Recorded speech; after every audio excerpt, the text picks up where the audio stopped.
آج کا جو امپورٹنٹ ٹاپک بعد میں شامل کیا گیا وہ سب ٹاپک نمبر 7 ہے، رمضان مبارک کے آخری 10 دن کے اعتکاف سے متعلق صحیح فقہی احکام و مسائل۔ اعتکاف کا ٹاپک ایسا ہے کہ اس پہ آپ کو عموماً فقہی احکام و مسائل کے حوالے سے زیادہ تر جعلی باتیں عوام میں جو مشہور ہیں وہ ملتی ہیں، اور صحیح الاسناد احادیث کی روشنی میں بہت کم اس کے اوپر کام کیا گیا ہے۔ لہٰذا میں نے ارادہ کیا کہ اس ٹاپک کو بھی ایک انٹلیکچوئل طریقے سے ریکارڈ کروا دیا جائے۔ بھائیو، عربی زبان میں اعتکاف کہتے ہیں چمٹ جانے کو، یا سمجھ لیں دھرنا دینے کو۔ یہ پاکستان والا دھرنا نہیں ہے، اللہ کی بارگاہ میں دھرنا دینا۔ اور شرعی اصطلاح میں اللہ تعالیٰ کی رضا کی خاطر رمضان مبارک کے آخری 10 دن میں مسجد کے اندر چمٹ جانا، اللہ کے حضور اس سے مغفرت کے طلب کے لیے اور اس کی بخشش کی امید پر بیٹھ جانا اور اپنے دنیاوی معاملات کو چھوڑ دینا، یہ سنت اعتکاف کہلاتا ہے۔ آپ صلی اللہ علیہ وآلہ وسلم سے 30 دن کا اعتکاف بھی ثابت ہے، 20 دن کا اعتکاف بھی ثابت ہے، اور 10 دن کا اعتکاف سنت متواتر ہے۔ یعنی وہ کنٹینیو سنت ہے جو آپ صلی اللہ علیہ وآلہ وسلم نے کبھی پوری زندگی نہیں چھوڑی۔ ہمیشہ کم از کم 10 دن کا اعتکاف آپ صلی اللہ علیہ وآلہ وسلم نے رمضان مبارک کے آخری عشرے میں ضرور بالضرور کیا ہے، الحمدللہ۔ اعتکاف کا جو واحد مقصد ہے وہ شب قدر کی تلاش ہے، اور شب قدر کی تلاش سے مراد کیا ہے؟ یہ نہیں ہے کہ رات کے وقت کوئی عجیب و غریب چیزیں نظر آئیں گی۔ میں اس حوالے سے بڑا ڈیٹیل لیکچر ریکارڈ کروا چکا ہوں، مسئلہ نمبر نیو 44 کے عنوان سے اہل سنت پاک.com پر شب برات اور شب قدر سے متعلق صحیح فقہی احکام و مسائل۔ جسے شوق ہو تو وہ دیکھ سکتا ہے۔ آج میں اس ٹاپک کو سکپ کروں گا۔ بھائیو، سورۃ البقرہ کی آیت نمبر 125 میں اللہ تعالیٰ نے اپنے 2 محبوب پیغمبروں سیدنا ابراہیم علی نبینا وعلیہ الصلوۃ والسلام اور سیدنا اسماعیل علی نبینا وعلیہ الصلوۃ والسلام کو صراحتاً حکم فرمایا۔ اعوذ باللہ من الشیطان الرجیم، بسم اللہ الرحمن الرحیم۔ وَعَهِدْنَا إِلَىٰ إِبْرَاهِيمَ وَإِسْمَاعِيلَ، اور ہم نے عہد لیا تھا ابراہیم علیہ السلام سے اور ان کے بیٹے اسماعیل علیہ السلام سے، أَن طَهِّرْ بَيْتِيَ لِلطَّائِفِينَ وَالْعَاكِفِينَ وَالرُّكَّعِ السُّجُودِ، کہ میرے گھر کو پاک صاف رکھنا، اس گھر کے متولی بننا اور اس کی صفائی کا خیال رکھنا۔ نمبر 1 للطائفین، طواف کرنے والوں کے لیے۔ نمبر 2 والعاکفین، اور اعتکاف کرنے والوں کے لیے میرے گھر کو یعنی بیت اللہ کو پاک رکھنا۔ نمبر 3 والرکع السجود، اور رکوع اور سجدے کرنے والوں کے لیے بیت اللہ کو پاک و صاف رکھنا۔ اس سے یہ بات پتہ چلی کہ بیت اللہ شریف میں جو اعتکاف کی جو سنت ہے یہ آپ صلی اللہ علیہ وآلہ وسلم کی بعثت سے پہلے بھی جاری تھی۔ یہ سنت ایسی نہیں ہے جو امت محمدیہ صلی اللہ علیہ وآلہ وسلم میں کوئی نئی چیز آئی ہے، بلکہ یہ سنت ابراہیمی ہے، اور اللہ تعالیٰ نے سیدنا ابراہیم علیہ السلام کو حکم فرمایا تھا کہ بیت اللہ کو پاک و صاف رکھا جائے۔ نمبر 1 طواف کرنے والوں کے لیے، نمبر 2 اعتکاف کرنے والوں کے لیے، اور نمبر 3 رکوع اور سجدے یعنی نماز پڑھنے والوں کے لیے۔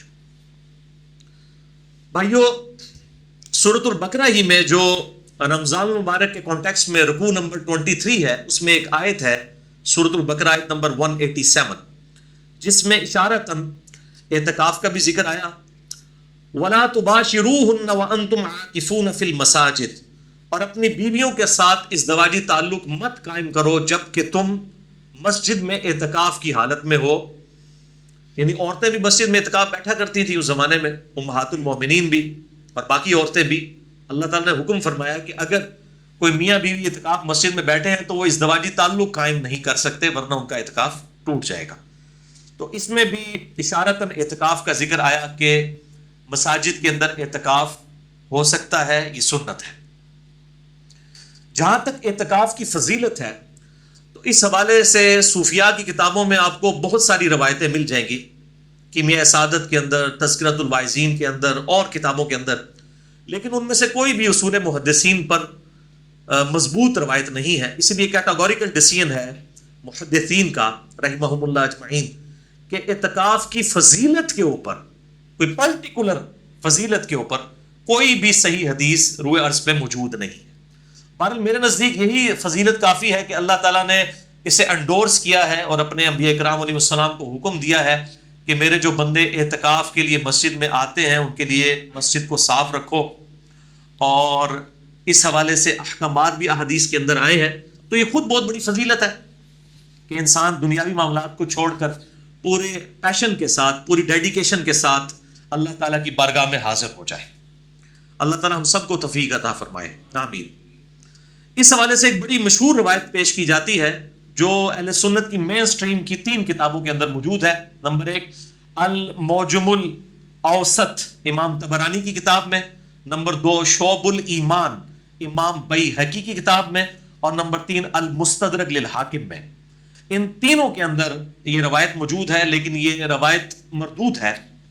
بڑی مشہور روایت ہے کہ سیدنا ابن عباس رضی اللہ تعالیٰ عنہ کے بارے میں آتا ہے کہ وہ مسجد میں اعتکاف بیٹھے ہوئے تھے تو کوئی شخص جو ہے وہ ان کے پاس آیا اور اس نے کہا کہ میں فلاں شخص کا جو مقروض ہوں اور میں نے اس کا قرضہ دینا ہے اور مجھے وہ ڈھیل نہیں دے رہا، آپ میری سفارش کریں. تو ابن عباس جو ہے وہ مسجد سے اعتکاف توڑ کے باہر نکل گئے اور جا کے اس کی سفارش کی. اور جب اس شخص کے پاس گئے سفارش کے لیے، اس کو پتہ چلا کہ ابن عباس آئے ہیں، تو اس نے جو ہے وہ قرضہ ہی معاف کر دیا، یعنی ان کے پروٹوکول کے اندر. تو دوسرے ساتھی نے کہا کہ اے ابن عباس، آپ تو اعتکاف بیٹھے ہوئے تھے، آپ نے اعتکاف کیوں توڑ دیا؟ تو ابن عباس نے فرمایا کہ میں نے اعتکاف اس لیے توڑا کہ کسی مسلمان بھائی کے لیے اس کی مصیبت اور پریشانی کے لیے دوڑ دھوپ کرنا یہ اللہ تعالیٰ کے حضور 20 سال کے اعتکاف سے بہتر ہے. اور پھر ساتھ ہی ارشاد فرمایا ابن عباس نے کہ جو شخص ایک دن کا اعتکاف کرے اللہ کے حضور، تو میں نے نبی صلی اللہ علیہ وآلہ وسلم سے یہ بات سنی کہ اللہ تعالیٰ اس کے چہرے اور دوزخ کے درمیان 3 بڑی بڑی خندقیں حائل کر دیتا ہے جن کی چوڑائی جو ہے زمین و آسمان کے فاصلے کے برابر ہے. یہ وہ روایت ہے جو بڑی مشہور ہے، لیکن یہ بالکل جعلی بلکہ جھوٹی روایت ہے، کیونکہ اس کے دونوں جو طرق ہیں دونوں میں ایک جھوٹے راوی، متروک راوی موجود ہیں. جو طبرانی کی سند ہے اس کے اندر بشر بن سلم جو ہے وہ متروک راوی ہیں جن سے حدیثیں لینا محدثین نے چھوڑ دیں. اور المستدرک للحاکم میں محمد ابن معاویہ یہ ایک راوی ہے جو کذاب راوی ہے محدثین کے ہاں، لہٰذا یہ بالکل جعلی روایت ہے. شیخ البانی رحمہ اللہ تعالی اور شیخ زبیر زئی رحمہ اللہ تعالی دونوں نے اس حدیث کو بالکل جعلی اور فیبریکیٹڈ ڈکلیئر کیا ہے. اور شیخ البانی نے سلسلہ احادیث ضعیفہ جو ہے السلسلۃ الضعیفہ جو ہے ان کا، ایک ہے السلسلۃ الصحیحہ جو صحیح احادیث کا مجموعہ ہے، ایک ضعیف اور من گھڑت احادیث والموضوع اور موضوع احادیث کا جو مجموعہ ہے شیخ البانی نے جمع کیا ہے، اس میں اس روایت کو لے کے آئے. اچھا، سورۃ البقرہ کی آیت نمبر 187 جو ہم نے سنی، وَلَا تُبَاشِرُوهُنَّ وَأَنْتُمْ عَاكِفُونَ فِي الْمَسَاجِدِ، اپنی بیویوں کے ساتھ ازدواجی تعلق قائم نہ کرو جبکہ تم مسجد میں اعتکاف میں ہو. اس کے اندر یہ اشارہ ہے کہ عورتیں بھی مسجد میں اعتکاف بیٹھ سکتی ہیں، اور سنت بھی ہے، احادیث بھی آ جائیں گی آگے. لیکن یہاں پر ایک بات ضرور یاد رکھیں کہ اگر فتنے کا ڈر ہو، جس طرح کہ آج کل کے زمانے میں یہ ویڈیو کیمرے کا اور تصاویر کا فتنہ ہے، اور عین ممکن ہے کہ ایسی عورتیں جو بیچاری عوام کے سامنے کبھی بھی بے پردہ نہیں آتی ہیں، ان کی ویڈیوز بنا کے کوئی بد دیانت خاتون جو ہے وہ نیٹ کے اوپر چڑھا دیں. عین ممکن آج کل تو کچھ بھی ہو سکتا ہے. لہٰذا اس دور کے اندر میں نہیں سمجھتا کہ جب تک مکمل تحقیق نہ کر لی جائے اس وقت تک کسی عورت کو مسجد میں اعتکاف بٹھایا جائے، کیونکہ حالات و واقعات فیوریبل نہیں ہیں. آج کل تو خفیہ کیمرے لگے ہوئے ہیں، ہوٹلوں کے اندر لگے ہوئے ہیں، اور میاں بیوی جو ہے وہ ہنی مون منانے کے لیے چلے جاتے ہیں ہوٹلوں میں، اور بعد میں جناب ان کی ویڈیوز جو ہے وہ نیٹ کے اوپر چڑھی ہوتی ہیں. بالکل چھوٹے چھوٹے کیمرے آ گئے ہیں، وہ کبھی لائٹس کے اندر، کبھی کسی آپ سمجھ لیں شو پیس کے اندر وہ چھپا کے لگا دیتے ہیں، اور یہی کام مسجدوں کے اندر بھی ہو سکتا ہے. یہ کوئی یعنی آپ سمجھ لیں ناممکنات میں سے نہیں ہے. تو اس لیے میں تو بالکل اس چیز کو انڈورس نہیں کروں گا، اور میری سپورٹ میں وہ حدیث ہے جو بخاری اور مسلم دونوں میں موجود ہے. اما عائشہ رضی اللہ تعالی عنہا وسلام اللہ علیہا کہتی ہیں کہ اگر نبی علیہ السلام میرے زمانے کی عورتوں کو دیکھ لیتے تو ان پر مسجد میں جانے پہ بھی پابندی لگا دیتے. یہ اما عائشہ اپنے زمانے کے بارے میں کہہ رہی ہیں حضور کی وفات کے بعد. بخاری اور مسلم دونوں میں یہ حدیث موجود ہے. اور اما عائشہ سے بڑھ کر کون نبی صلی اللہ علیہ وآلہ وسلم کے مزاج سے واقف ہو سکتا تھا؟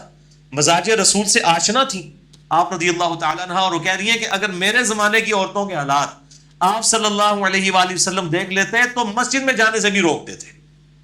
تو اعتکاف یہ تو اس زمانے کی بات ہو رہی ہے 1400 سال پہلے، میں تو آج کی بات کر رہا ہوں 3 جون 2017 کی. تو یہاں کے حالات و واقعات اور کیمرے کا جو فتنہ ہے کس طرح ابھر کر اس وقت پبلکلی سامنے ہے، لہٰذا اس صورتحال میں بچنے میں ہی عافیت ہے.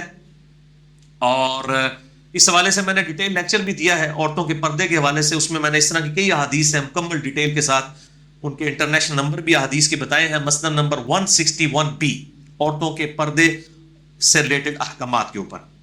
لہٰذا میں اجتہاداً یہ سمجھتا ہوں کہ آج کے دور کے اندر اگر مسجد بیت کے اندر یعنی گھر میں جو مسجد ڈکلیئر کی جاتی ہے، اور بخاری و مسلم میں کئی احادیث ہیں کہ کئی صحابیات تھیں جو آپ صلی اللہ علیہ وآلہ وسلم کے پاس حاضر ہوتی تھیں کہ یا رسول اللہ آپ ہمارے گھر میں آ کے ایک کونے میں نماز پڑھ لیں، ہم اس گھر کے حصے کو مسجد ڈکلیئر کرتے ہیں. تو اس زمانے میں بھی صحابہ کرام اپنے گھر کے کسی ایک کونے یا گوشے کو مسجد کے طور پر ڈکلیئر کرتے تھے گھر کی عورتوں کی نماز پڑھنے کے لیے، کیونکہ عورت کا گھر میں نماز پڑھنا مسجد میں پڑھنے سے افضل ہے. یہ صحیح الاسناد حدیث سے ثابت ہے. مسند نمبر 161B میں نے ڈیٹیل سے یہ 17 کے قریب احادیث الحمدللہ بیان کی ہیں. آج مان لی کہ میں ان کی ڈیٹیل میں جاؤں. تو لہٰذا اس طرح کی جو مسجد بیت ہیں گھر میں ڈکلیئر کی ہوئی مسجدیں، اس کے اندر اگر عورتیں اعتکاف کر لیں تو اس کے اوپر جو سلفی اہل حدیث علماء خام خواہ فتویٰ لگاتے ہیں، اور بیسیکلی وہ فتویٰ اس لیے لگتا ہے کہ چونکہ حنفی قائل ہیں گھر میں جو ہے وہ اعتکاف کرنے کے، اس لیے اہل حدیث دوسرے معاملے میں بہت ضد کے اندر آئے ہوئے ہیں اس مسئلے میں کہ نہیں جی گھر میں عورت اعتکاف کر ہی نہیں سکتی، یہ تو ایک نفلی عبادت ہے، نہ بھی کرے تو خیر ہے، مطلب انہیں گھر میں نہیں کرنے دینا. تو اب جب مسجد کے اندر حالات و واقعات ایسے نہیں ہیں، اور نبی علیہ السلام نے عورتوں کو ترغیب دلائی ہے کہ وہ گھروں کے اندر نماز پڑھیں، اور بخاری مسلم میں حدیث ہے مردوں کے لیے بھی فرض کے علاوہ نفلی نماز جو ہے وہ گھر میں پڑھنا افضل ہے. تو گھر میں تو مسجد بیت ہونی چاہیے، اس کے اندر اگر عورتیں اعتکاف کر لیتی ہیں تو میرا خیال ہے اس میں کوئی حرج نہیں ہے. بلکہ میں تو اس سے بھی ایک سٹیپ آگے جاؤں گا کہ جو میرے جیسے مرد ہیں جن کے لیے مسجد میں اعتکاف کرنا مشکل ہے، یعنی میں کسی مسجد میں چلا جاؤں تو میرے لیے بہت بڑا فتنہ بن جاتا ہے.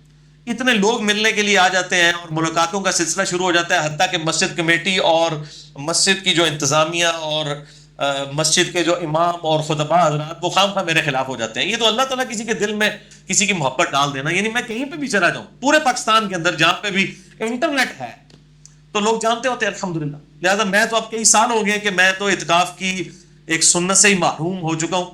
حالانکہ میں الحمدللہ کوئی سال نہیں جانے دیتا تھا، 1996 سے لے کے 2008 تک میں مسلسل اعتکاف بیٹھتا تھا. لیکن اس کے بعد جب سے یہ پبلک فگر بننے والا مسئلہ شروع ہوا اور دعوت و تبلیغ سے یہ کام پھیلنا شروع ہوا، اب تو یہ حالت ہے میں اعتکاف میں کسی کو ملنے کے لیے چلا جاؤں تو مسجد کی انتظامیہ میں جو ہے نا وہ کھلبلی مچ جاتی ہے. اتنے لوگ آ جاتے ہیں ملنے کے لیے، یعنی پھر تو کوئی خطیب سے تو مسئلہ پوچھتے ہی نہیں، سارے لوگ میرے پاس آ جاتے ہیں. بلکہ میرے لیے تو بڑا مشکل ہو گیا کسی اڈے کے اوپر چلا جاؤں. پبلک ٹرانسپورٹ میں یہ سفر کرتا ہوں، اپنے پاس تو ایک موٹر بائک ہے میرے پاس صرف، تو مطلب بڑا مشکل ہو جاتا ہے میرے لیے مینیج کرنا. اور پھر مسجد میں 10 دن کے لیے کہیں بیٹھ جاؤں تو یہ تو مولوی میرا جو ہے چومر نکال کے تو وہاں سے تو میرا جو ہے وہ جنازہ ہی اٹھے گا، تو بڑا مشکل ہو گیا. تو اس طرح کے مرد جن کے لیے اس طرح کی صورتحال بن جائے وہ بھی پھر گھروں کے اندر ہی اعتکاف کرے، اگر انہوں نے اصل مقصد تو یہ ہے کہ آپ نے کنسنٹریشن کے ساتھ اپنا وقت اللہ کے لیے دے دیں. واللہ اعلم. میرے بھائیوں اعتکاف دنیا کی کسی بھی مسجد میں ہو سکتا ہے، چاہے وہ جامعہ مسجد ہو یا غیر جامع مسجد ہو. اب غیر جامع مسجد ہوگی تو پھر جمعہ پڑھنے کے لیے معتکف جو ہے وہ نکل کر دوسری مسجد میں آئے گا اور پھر فوراً واپس بھی آ جائے گا. یہ جو میں بول رہا ہوں کہ کسی بھی مسجد میں اعتکاف ہو سکتا ہے، یہ بھی بہت بڑا ایشو ہے. کیونکہ شیخ البانی رحمہ اللہ تعالی، اللہ تعالیٰ ان کی غلطیاں معاف کرے، انہوں نے یہ فتویٰ دیا تھا کہ 3 مسجدوں کے علاوہ اعتکاف کسی مسجد میں کرنا حرام ہے. اور ایک جعلی روایت تھی جس کو انہوں نے صحیح سمجھا اور اس کے اوپر ایک پوری ڈاکٹرائن کھڑی کر دی. وہ روایت السنن الکبریٰ امام بیہقی کی کتاب میں ہے، اور اس کے الفاظ یہ ہے کہ آپ صلی اللہ علیہ وآلہ وسلم نے فرمایا 3 مساجد کے علاوہ کسی مسجد میں اعتکاف مت کرو۔ نمبر 1 مسجد الحرام یعنی خانہ کعبہ شریف، نمبر 2 مسجد نبوی، اور نمبر 3 بیت المقدس یعنی مسجد اقصی۔ لیکن یہ روایتی جعلی ہے، اس میں سفیان بن عیینہ مدلس ہیں اور ان سے روایت کر رہے ہیں اور سما کی تصریح کوئی نہیں ہے، لہذا شیخ زبیدی رحمہ اللہ تعالیٰ نے اس معاملے میں شیخ البانی کے اوپر گرفت بھی کی اور اس روایت کو جعلی ڈکلیئر کیا۔ اب یہ دیکھ لیں یہ روایت قرآن کے بھی خلاف ہے، کیونکہ قرآن پاک میں تو کیٹاگوریکل مینشن ہوا کہ جب تم مسجدوں میں اعتکاف کرو، وہاں پر یہ نہیں آیا کہ 3 حرم کے اندر اعتکاف کرو، وہ جنرل آیا سیگا۔ لہذا دنیا کی کسی بھی مسجد میں اعتکاف ہو سکتا ہے، یہ تفرد ہے شیخ البانی کا، امت کا اجماع اس کے بالکل خلاف ہے، امت کا اجماع ہے اس معاملے میں کہ اعتکاف کسی بھی مسجد کے اندر کیا جا سکتا ہے الحمدللہ۔ البتہ اس کانٹیکسٹ میں وہ حدیث بالکل ٹھیک ہے جو بخاری اور مسلم دونوں میں ہے، اور مشکات میں اس کا نمبر ہے 693 کہ آپ صلی اللہ علیہ وآلہ وسلم نے فرمایا 3 مسجدوں کے علاوہ کسی اور مسجد کی نیت سے، ایکسٹرا آرڈنری ثواب کی نیت سے اونٹوں کے کجاوے مت کسو۔ نمبر 1 مسجد حرام، نمبر 2 مسجد اقصی یعنی بیت المقدس، اور نمبر 3 مسجد نبوی۔ وہ حدیث بالکل ٹھیک ہے کہ ایکسٹرا آرڈنری ثواب کی نیت سے کہ فلاں مسجد میں جا کے نماز پڑھوں گا تو مجھے زیادہ ثواب ملے گا، یہ نیت صرف 3 مسجدوں کے لیے ہو سکتی ہے۔ نمبر 1 بیت اللہ شریف کے ساتھ جو مسجد الحرام ہے، نمبر 2 مسجد نبوی، اور نمبر 3 مسجد اقصی بیت المقدس یا جسے ایلیا بھی کہا جاتا ہے۔ وہ حدیث بالکل ٹھیک ہے، لیکن اعتکاف دنیا کی کسی مسجد میں ہو سکتا ہے۔ ظاہر ہے اسلام تو ایک یونیورسل دین ہے پوری دنیا کے اندر۔ اب یہ تو نہیں ہے کہ پاکستان کے لوگوں نے اعتکاف بیٹھنا ہے تو اب وہ ویزا لگوا کے تو جو ہے وہ سعودیہ جائیں، اور یہ تو بڑی مصیبت کھڑی ہو جائے گی۔ تو لا یکلف اللہ نفسا الا وسعها، اور اس سے یہ بات بھی پتہ چلی کہ جو جھوٹی اور جعلی روایتیں ہیں وہ نظر آتا ہے کہ جعلی روایتیں ہیں اور وہ قرآن کے بھی خلاف ہوتی ہیں، تو یہ بالکل جعلی روایت ہے۔ سفیان بن عیینہ اس میں مدلس ہیں، ان سے روایت کر رہے ہیں اور سما کی تصریح کوئی موجود نہیں ہے۔ اب اسی کانٹیکسٹ میں پرٹیکولرلی اعتکاف سے ریلیٹڈ میں انشاءاللہ کل 10 صحیح الاسناد احادیث انشاءاللہ بیان کروں گا ایک انٹلیکچوئل ترتیب کے ساتھ۔ اور یہاں پہ یہ بات بھی یاد رکھیں، یہ جو 3 مسجدوں کے علاوہ اونٹ کے کجاوے نہ کسے جائیں، اس کانٹیکسٹ میں امام ابن تیمیہ اور امام علی السبکی نے بڑا غلو کیا ہے، اور روزہ رسول کی حاضری کے بارے میں دونوں نے اپنے اپنے ایکسٹریم رویے جو ہے وہ اختیار کیے ہیں۔ میں نے اس پہ الگ سے ایک لیکچر ریکارڈ کروا دیا ہے، مسئلہ نمبر 54D قبر رسول کی حاضری کے اوپر صلی اللہ علیہ وآلہ وسلم۔ 54C بھی ہے، 54D بھی ہے۔ 54D میں نے جو ہے وہ بڑی ڈیٹیل کے ساتھ روایتیں قبر رسول کی حاضری سے ریلیٹڈ بیان کی ہیں، اور 54C کے اندر میں نے امام ابن تیمیہ جو سلفیوں کے امام ہے اور دوسری طرف امام علی السبکی، دونوں ایک ہی زمانے میں گزرے ہیں اور دونوں شیخ الاسلام ہیں۔ یہ اندازہ کریں، یہ شیخ الاسلام کا لقب جو ہے نا جس کا جو دل کرتا ہے وہ لگاتا ہے۔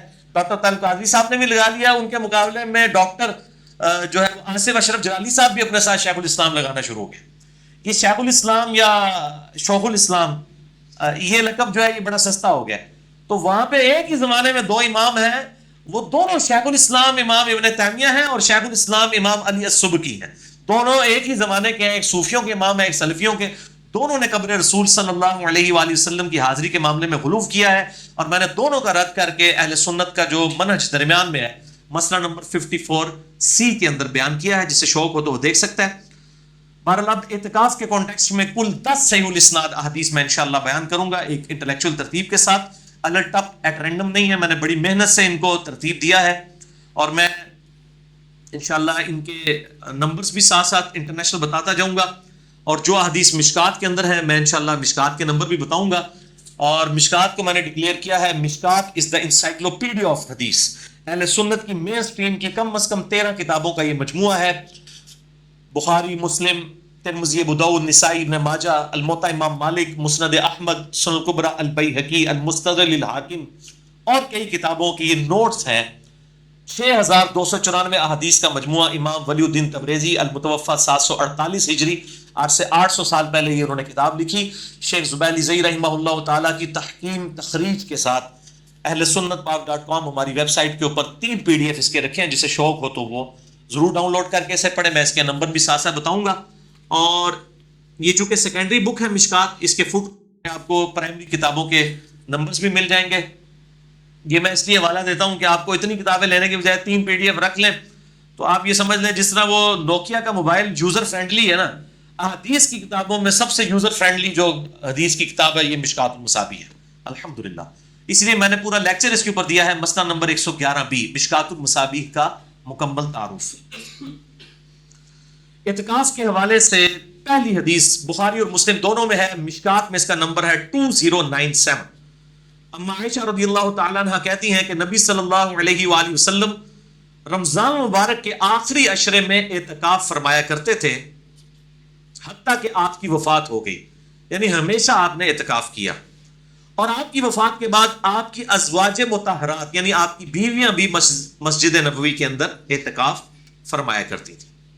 دوسری حدیث صحیح بخاری میں ہے، مشکات میں 2099 کہ نبی صلی اللہ علیہ وآلہ وسلم کو ہر سال ایک مرتبہ قرآن کا دورہ کروایا جاتا تھا، لیکن جس سال آپ صلی اللہ علیہ وآلہ وسلم کی وفات ہوئی اس سال سیدنا ابو ہریرہ کہتے ہیں کہ آپ صلی اللہ علیہ وآلہ وسلم کو 2 دفعہ دورہ کروایا گیا، یعنی حضرت جبرائیل سامنے بیٹھ کے قرآن سنا کرتے تھے. 2 دفعہ دورہ کروایا گیا اور آپ صلی اللہ علیہ وآلہ وسلم ہر سال 10 دن کا اعتکاف فرمایا کرتے تھے رمضان مبارک میں، لیکن جس سال آپ کی وفات ہوئی اس سال آپ نے 20 دن کا اعتکاف فرمایا. تیسری حدیث جامعہ ترمذی، سنن ابی داؤد، سنن ابن ماجہ میں ہے، مشکات میں 2102. انس بن مالک کہتے ہیں کہ نبی صلی اللہ علیہ وآلہ وسلم ہر سال رمضان مبارک کے آخری عشرے میں 10 دن کا اعتکاف فرمایا کرتے تھے.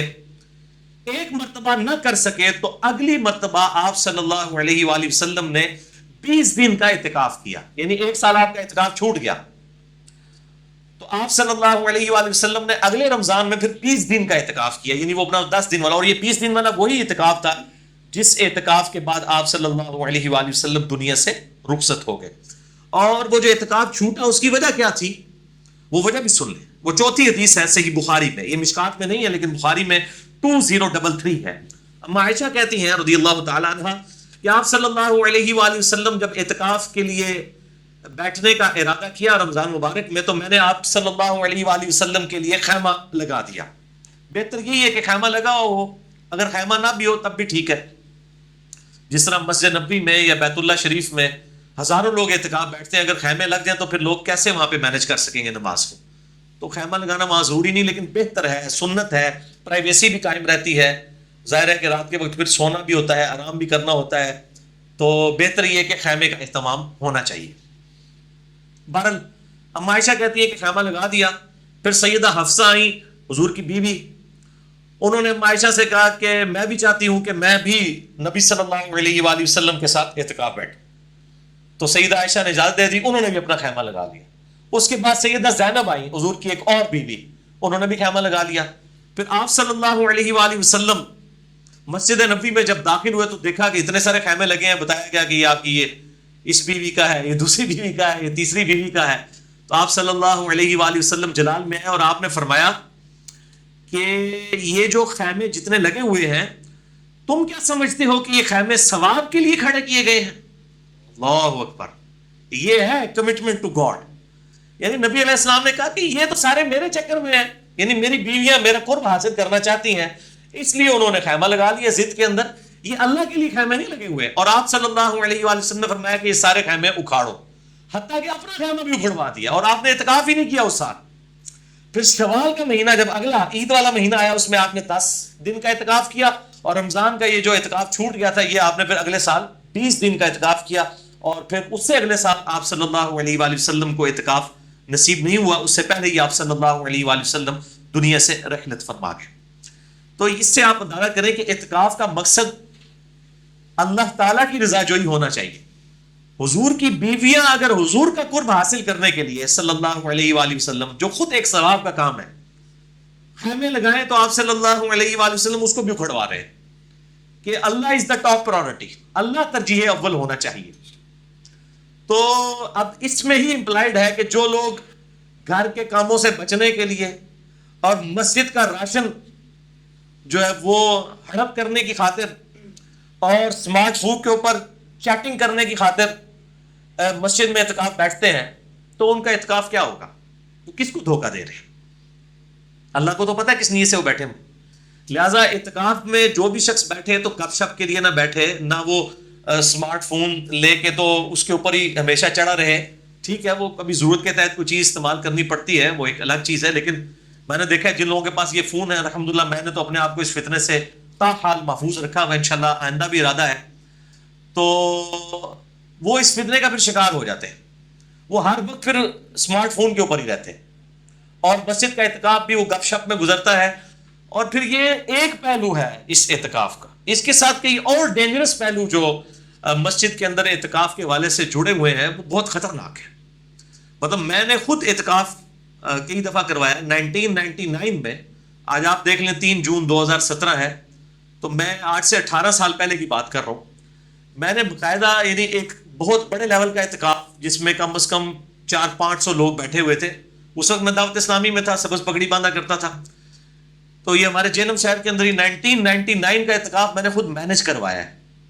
اور کس طرح مصیبت ہمارے لیے بن گئی تھی، خصوصاً یہ جو چھوٹے بچے اعتکاف میں بیٹھے ہوتے ہیں اور وہاں پہ بھی جو لوگ بدنیتی کے ساتھ مسجد میں بیٹھے ہوتے ہیں وہ عجیب و غریب قسم کی پھر حرکتیں کرتے ہیں بچوں کے ساتھ. حتیٰ کہ یہ صورتحال ہو گئی تھی کہ ہم رات کے وقت لائٹیں آن کر کے سلاتے تھے سب کو. یہ 400-500 بندہ مسجد میں سویا ہوا ہے، مسجد میں، اور ہمیں یہ ڈر ہے کہ ان لوگوں کے فتنے سے بچوں کو بچایا جائے، تو لائٹیں آن کر کے رات کے وقت سلایا جاتا تھا. اور یہ میں مطلب ایک کسی خاص مقطع فکر کی نہیں بات کر رہا، تمام طرف یہی حال ہے الا ماشاء اللہ. اور باقی مطلب جو ہے وہ اعتکاف بیٹھ کے بھی لوگ، یعنی اگر ان سے پوچھیں کہ وہ قسم اٹھا کے کہیں کہ انہوں نے 10 دن کے اندر 5 کی 5 نمازیں تکبیر اولیٰ سے پڑھی ہوں، تو آپ کو حیرانی ہوگی کہ معتکف جو حضرات ہیں انہوں نے بھی نہیں پڑھی ہوگی 5 کی 5 نمازیں تکبیر اولیٰ سے مسجد کی پہلی صف میں. اعتکاف والے بھی اگر مسجد کی پہلی صف میں تکبیر اولیٰ سے نماز نہ پڑھیں تو پھر باقی کس سے آپ امید کر سکتے ہیں کہ وہ باہر سے آ کے تو پہلی صف میں نماز پڑھے گا، جس کو قائم ہی کوئی نہیں سوائے نماز پڑھنے کے. ان کی حالت ہے. تو اس حوالے سے بڑی جو ہے وہ خطرناک چیزیں بھی ہیں. اعتکاف میں نہیں سمجھتا کہ چھوٹے بچوں کو اعتکاف بٹھایا جائے، بہت چھوٹے بچوں کو، اور ایسی جگہ پہ اعتکاف بیٹھے جہاں پر یعنی علم دین کے حوالے سے کچھ سیکھنے کا موقع ملے، کچھ سیکھنے کا، ضرورت سے زیادہ نہیں. بعض مسجدیں ایسی ہیں جہاں فجر کے بعد بھی درس، زہر کے بعد بھی درس، مطلب ایک دن کے اندر اتنے درس ہوتے ہیں کہ وہ بندے جو بیچارے اعتکاف والوں کو تو مجبوراً وہ درس سننا پڑتا ہے. وہ تو باہر نکل کے بھاگ بھی نہیں سکتے، اٹھ بھی نہیں سکتے. اگر اٹھ کے اپنے خیمے میں بھی چلے جائیں تو ان کو کئی لوگ ہیں جو ٹونٹ کریں کہ جناب اعتکاف بیٹھے ہیں، گھروں اعتکاف بیٹھے ہیں، درس ہی کیوں نہیں بہنتے. تو ان بیچاروں نے تو مجبوراً بیٹھنا ہوتا ہے. تو اجتماعی اعتکاف جہاں پہ بھی ہو رہے ہیں وہاں پہ بھی خیال کرنا چاہیے کہ بس اتنا ہی اجتماعی اعتکاف کا فائدہ اٹھائیں کہ کسی کو علم دین کے حوالے سے کوئی چیز ملے، بجائے کہ وہ مترفر ہو کر اٹھے. اور اس طریقے سے لوگ اعتکاف کے اندر کہتے ہیں جی میں 3 قرآن ختم کر دیتے، میں 4 قرآن ختم کرتے ہو، پائی کوئی قرآن ختم نہ کرو، خدا نہ آ جائے، ہمیں ایک سپارہ ہی پڑھ لو، لیکن کم از کم ترجمے کے ساتھ قرآن حکیم کو ضرور پڑھیں. اعتکاف والوں کے پاس ٹائم ہوتا ہے، کم از کم ایک دفعہ وہ یعنی اس چیز کے اوپر emphasize کریں کہ ہمارا رب ہم سے کیا چاہتا ہے. تو وہ صرف عربی پڑھنے سے نہیں ہوگا بلکہ اس کا ترجمہ بھی پڑھا جائے. اسی طریقے سے صلاۃ و تسبیح کا بھی اہتمام کیا جائے اور انڈیویجول لیول کے اوپر کریں. باقی اگر کوئی جماعت کے ساتھ بھی اعتکاف والے بغیر اعلان کے جماعت قائم بھی کر لیں نفلی نماز کی، بخاری مسلم میں ثابت ہے نفل کی بھی جماعت ہو سکتی ہے، اعلانیہ نہ ہو. یعنی وہ اس طرح اشتہار لگے ہوتے ہیں فلاں مسجد میں اعتکاف کی جماعت اتنے بجے ہوگی صلاۃ و تسبیح کی، وہ غلط ہے. باقی اعتکاف والے اگر جماعت کروا لیتے ہیں نفلی نماز کی تو بخاری مسلم میں ثابت ہے آپ صلی اللہ علیہ وآلہ وسلم نے نفلی نمازوں کی بھی جماعت کرائی ہے. بلکہ خود قیام اللیل جو تراویح ہے جسے ہم کہتے ہیں عرف عام میں، یہ بھی تو نفلی نماز کی جماعت ہے. تو یہ درست ہے. میں اس حوالے سے کافی دفعہ گفتگو کر چکا ہوں کوسچن آنسر سیشن مسئلہ نمبر 110 ABCDEF کے اندر الحمدللہ. 5ویں حدیث بھی بخاری اور مسلم دونوں میں ہے، مشکات میں 2104 کہ نبی صلی اللہ علیہ وآلہ وسلم جب اعتکاف کا ارادہ فرماتے تو فجر کی نماز پڑھ کے خیمے میں داخل ہوتے تھے 20 رمضان مبارک کو. لیٹ سے لیٹ بھی آپ 20 رمضان کی مغرب سے پہلے غروب آفتاب سے پہلے مسجد میں جا سکتے ہیں. لیکن بہتر یہی ہے کہ 20 رمضان مبارک کو صبح کے وقت، یہ میں 21 رمضان کی بات نہیں کر رہا، 20 کی، جس کی شام کو لوگ دوڑ کے پہنچ رہے ہوتے ہیں، اسی کی فجر کے وقت افضل یہی ہے کہ خیمے میں آپ داخل ہو جائیں. یہ آخری ہے ایز اے لاسٹ ریزارٹ کے 20 رمضان کی مغرب سے پہلے پہلے آپ مسجد میں داخل ہو جائیں. بہتر یہ ہے کہ فجر کے بعد جو سنت بھی ہے. چھٹی حدیث بھی بخاری اور مسلم دونوں میں ہے جس میں اعتکاف کا مقصد بھی آ جائے گا. مشکات میں 2086 کہ آپ صلی اللہ علیہ وآلہ وسلم نے رمضان کے پہلے 10 دن کا اعتکاف کیا, اس کے بعد پھر اگلے 10 دن کا اعتکاف کیا, اور پھر آپ صلی اللہ علیہ وآلہ وسلم نے سر مبارک خیمے سے باہر نکالا اور فرمایا کہ میں نے پہلے 10 دن اعتکاف کیا کہ مجھے شب قدر مل جائے, تو نہیں ملی, پھر اگلے 10 دن بھی نہیں ملی. اب میرے پاس ایک فرشتہ آیا اور اس نے مجھے بتایا ہے, اللہ تعالیٰ کی طرف سے وہی لے کر آیا کہ رمضان مبارک کے آخری عشرے کی تاک راتوں میں 21ویں 23ویں 25ویں 27ویں اور 29ویں میں آپ صلی اللہ علیہ وآلہ وسلم جو ہے وہ شب قدر کو تلاش کریں. مجھے خواب دکھائی گئی ہے کہ اس رات جب میں صبح نماز فجر پڑھاؤں گا تو نماز فجر پڑھانے کے بعد میرے ماتھے پر کیچڑ کا نشان ہوگا.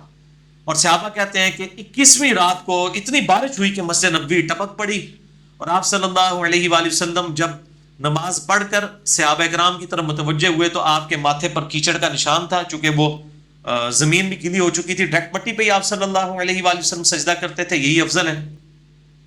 چٹائی کا تو صرف جواز ہے, افضل تو مٹی پہ سجدہ کرنا ہے.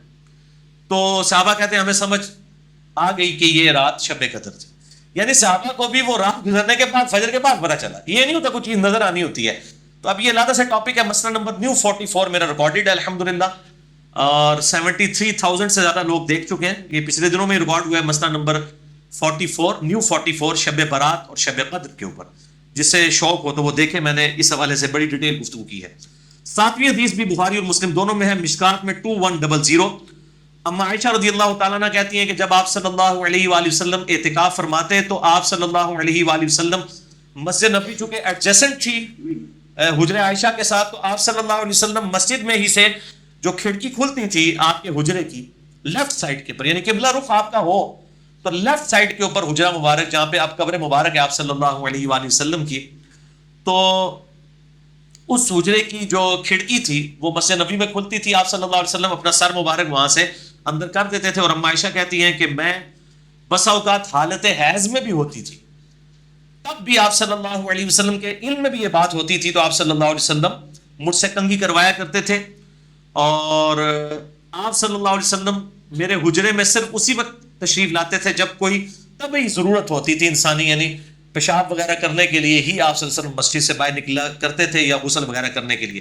باقی کنگھی کروانے کے لیے آپ صلی اللہ علیہ وسلم گھر میں نہیں جاتے تھے, بلکہ اس حجرے سے جو ہے وہ سر مبارک عائشہ کی طرف کر دیتے. آپ کے بال ظاہر گھنے تھے, کنگھی کرنا بھی ایک ایشو ہوتا ہے جب بال گھنے ہوں بڑے ہوں, تو اما عائشہ کے لیے بھی عادت بن جایا کرتی تھی الحمدللہ. تو یہ جو طبی ضرورت کے الفاظ ہیں اما عائشہ کے, تو طبی ضرورت میں کھانا پینا, غسل کرنا, اسی طریقے سے ٹوائلٹ, یہ ساری کی ساری چیزیں طبی ضرورت ہیں. ان کے لیے آپ اپنے گھر بھی آ سکتے ہیں اگر مسجد میں انتظام نہ ہو. اگر مسجد میں انتظام ہو جس طرح کہ آج کل ہوتا ہے پھر گھر آنے کی ضرورت نہیں ہے. اور یہ جو پبلک میں مشہور ہے کہ جی وضو والی جگہ پہ تھوڑی دیر بیٹھ کے بھی گپ شپ کر لی تو اعتکاف ٹوٹ گیا, کیونکہ وضو والی جگہ مسجد سے باہر ہوتی ہے. بھائی وضو والی جگہ مسجد کے اندر شامل ہے, وہ فنائے مسجد ہے. مسجد کی جو بڑی باؤنڈری ہے باہر والی, اس کے اندر جتنی چیزیں ہیں وہ مسجد کے اندر شامل ہیں, چاہے کوئی وضو خانہ ہو, کوئی مدرسہ ہو, ٹائلٹ بنا ہو, یہ سب کے سب مسجد میں شامل ہیں. اور اب خود الیاس قادری صاحب نے بھی اپنے اس فتوے سے رجوع کر لیا ہے, کیونکہ فتاوی رضویہ شریف میں وہ کہتے ہیں جی احمد بریلوی صاحب کا ایک فتویٰ میں فتاوی رضویہ چھپا ہے, تو اس میں فتویٰ نکل آیا کہ فنائے مسجد بھی مسجد میں داخل ہے. ورنہ ہم جب دعوت اسلامی میں تھے تو اگر کوئی بندہ وہ صابن سے چہرہ بھی دھو لیتا تھا نا وضو والی جگہ پہ, تو کہتے ہیں اعتکاف ٹوٹ گیا, کیونکہ صابن تو ضرورت میں سے نہیں ہے. اور فرض کے علاوہ غسل کرنے کے لیے کوئی باہر چلا گیا تو اس کا بھی اعتکاف ٹوٹ گیا. وہ کہتے ہیں جب تک غسل فرض نہیں ہوگا آپ غسل نہیں کر سکتے. اور یہ وجہ ہے کہ اکثر مسجدوں میں آپ کو بالکل بدبودار کپڑوں کے اندر جو ہے معتکف جو ہے وہ اللہ تعالیٰ سے آخرت کی امید پہ بیٹھے ہوئے ہیں. یعنی اسلام جو کہ صفائی نصف ایمان ہے, صحیح مسلم میں حدیث ہے 534 نمبر صحیح مسلم کے اندر انٹرنیشنل نمبر کے مطابق کہ صفائی نصف ایمان ہے, وہ مسلمان جو ہے مسجد کے اندر بدبو پھیلا رہا ہے. اور بخاری مسلم میں حدیث ہے کہ مسجد میں جو ہے وہ پیاز بھی نہ, کچا پیاز اور لہسن کھا کے نہ جاؤ کہ بدبو نہ آئے.